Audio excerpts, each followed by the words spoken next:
नगरीय निकाय निर्वाचन अंतर्गत मंगलवार को खरगोन जिले के 3 नगरीय निकायों में मतदान शांतिपूर्ण संपन्न हुआ। राज्य निर्वाचन आयोग के निर्देशानुसार सुबह 6 बजे से मतदान केंद्रों पर संबंधित अभ्यर्थी मान्यता प्राप्त राजनीतिक दल के अधिकृत व्यक्ति और अभिकर्ताओं की उपस्थिति में मॉक पोल के बाद वास्तविक मतदान सुबह 7 बजे प्रारंभ हुआ। 3 नगरीय निकायों के लिए कलेक्टर की श्री कुमार पुरुषोत्तम में अलग अलग अधिकारियों को नियुक्त किया था। वहीं कलेक्टर श्री कुमार और एसपी श्री धर्मवीर सिंह महेश्वर और मंडलेश्वर में निरीक्षण किया।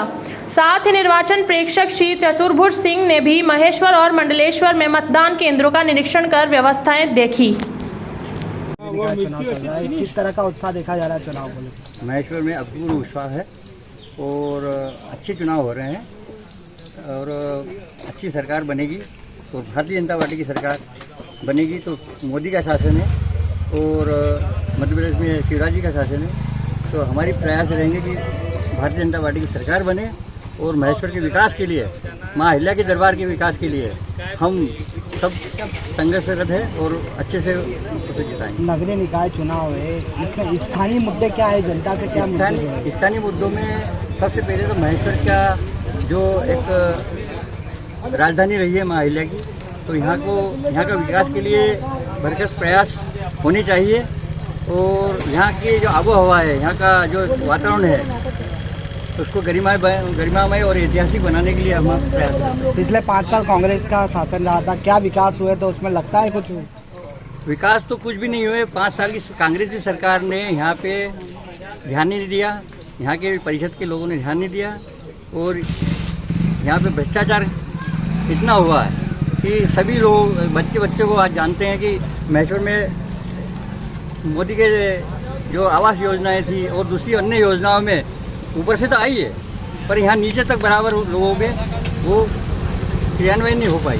इसलिए यहाँ पे लोगों में आक्रोश भी है और लोगों में एक तरह से ये था कि जो भ्रष्टाचार हुआ है इसका जवाब आज चुनाव में देंगे। वार्ड नंबर 1 में चुनाव का बहिष्कार किया था कुछ समय पहले। हाँ। क्या कारण था उसका? वो कुछ मुद्दे थे।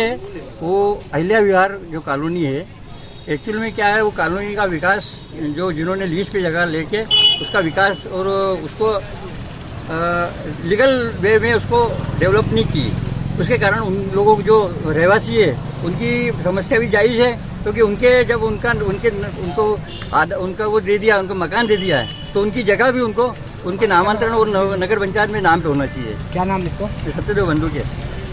नगरीय है, आपने भी मतदान किया, किन मुद्दों को लेकर मतदान किया? हमारे पास तो माननीय विजय लक्ष्मी साधु जी एक तो मुख्य चेहरा ही है जो विधायक थे यहाँ के और उन्होंने पूरा गांव का विकास किया हुआ है।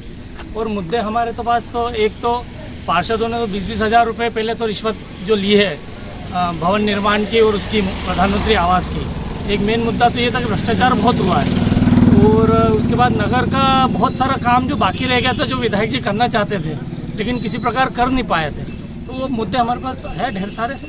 मध्य प्रदेश की पर्यटन नगरी देखा जाता है और विकास के रोड, नाली, सड़क कई मुद्दे हैं ग्राम नगरीय निकाय के स्थानीय लोगों ने बताया। तो किन मुद्दों को लेके आप जा रहे हो अंदर?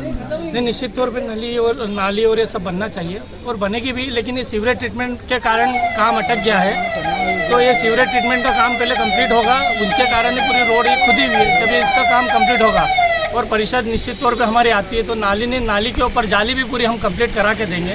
प्रत्येक वार्ड में कार्यालय भी हम हमारा बनाएंगे परिषद का, वार्डवासी डायरेक्ट उसी कार्यालय पे आए, नगर परिषद नहीं जाए और उनको यही सहूलियत पूरी मिल जाए, ऐसी व्यवस्था हम करने का हमारा विचार चल रहा है। क्या उम्मीद करते हैं? निश्चित तौर पे कांग्रेस आएगी, हमारी परिषद पूरी बैठेगी। माननीय विजय लक्ष्मी साधु जी ने बहुत प्रयास करे हैं, यहाँ काम भी किया है, उन कामों को देखते हुए निश्चित तौर पे आएगी। अभी तक कितना % मतदान हो चुका है?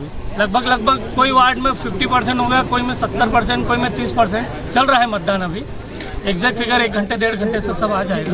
युवा क्या सोच के लेके? युवा तो सिर्फ काम और रोजगार के लिए कर रहा है और सिर्फ ये कि भाई अपने नगर में काम होना चाहिए, तो युवा निश्चित तौर पे हमारे साथ में है। चुनाव में जैसे देखा जाता है साड़ी उद्योग जो पूरे देश में फेमस है वो कहीं न कहीं जगह ठप पड़ गया था, इसका नहीं, वो तो कोरोना के कारण हुआ, जबकि साड़ी उद्योग का मुख्य काम हमारी डॉक्टर विजय लक्ष्मी साधु ने कार्य चालू किया। निमाड़ उत्सव उनके हाथ की देन है, उसके बाद ही साड़ी उद्योग एकदम से बढ़ा।